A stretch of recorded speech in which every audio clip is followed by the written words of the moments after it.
made a mark in people's lives. Born in Uganda to a family of 8, Isaac has gone through life's challenges strong-hearted. It's a diverse family in a sense that we've been born in different places. We've been all over East Africa. And for me, life in Uganda was a defining moment because that's when I was growing up. In 2000, Isaac moved to Kenya by virtue of his father's business ventures. Life in Kenya was different. It was hard because I didn't know Swahili at all.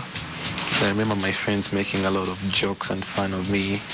The education system in Uganda is pretty much different again. That was another thing. But it didn't take me long before I knew Swahili, and I could easily blend with the people down here. During this period, he moved from one school to another. Due to financial constraints, Isaac and the family had to move on to Tanzania. I was 14.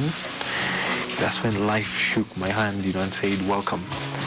And I really had a real test of it. My dad lost his job. He didn't have his business running. We had to close down the shop which we were running. We had a cosmetic shop. The stock had to be brought back home.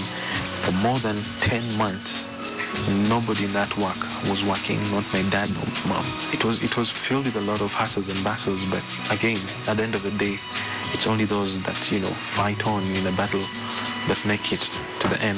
Isaac had to do something at least to earn a living. The hawking business was the most trying moment of my life. I remember when I walked in my house and I was like, Dad doesn't have a job, Mom doesn't have a job.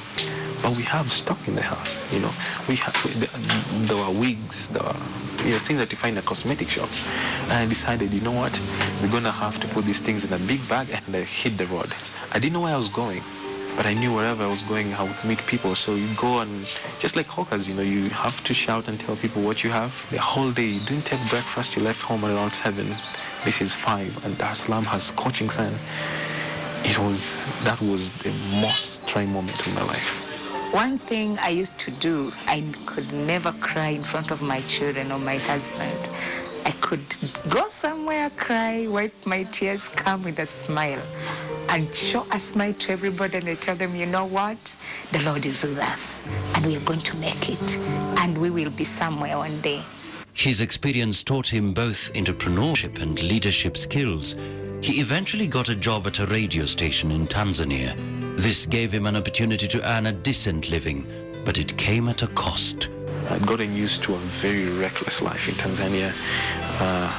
For some time, my parents had shifted back to Kenya, and so I was there by myself. Living in a foreign land all by yourself was a bit tricky, because not tricky in a sense that it was hard or any hardships, but tricky in a sense that you have no mother or father to actually tell you do this or do that. Finally, Isaac moved back to Kenya. In Kenya, he went to different schools in a bid to finish his secondary education. In fact, at one time, he had to combine 3 years of work study so as to sit for his Kenya Certificate of Secondary Education. I homeschooled my entire 4th form, and I was doing 3 forms in 1 year, which was very tedious, very demanding.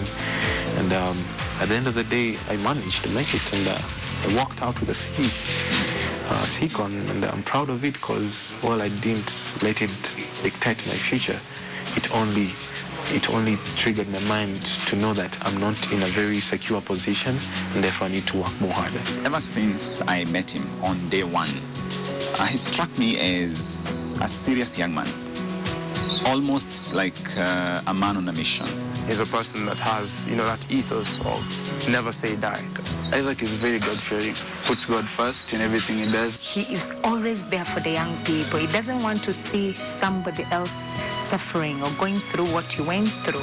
At Sketch Careers, Isaac is pursuing change and reforms in schools, talking to youths across the region on how to work smart and see off their dreams and ambitions come to fruition. As we've already said at Sketch Careers, when you come in my office, you'll see it stuck on the wall. If you can dream it, if you can conceive it, you can achieve it. Carry on. Carry on. The journey is not easy. That's a fact. It's not a bed of roses, It's hard. But only those who persist, only those who hold on firm, make it to the end.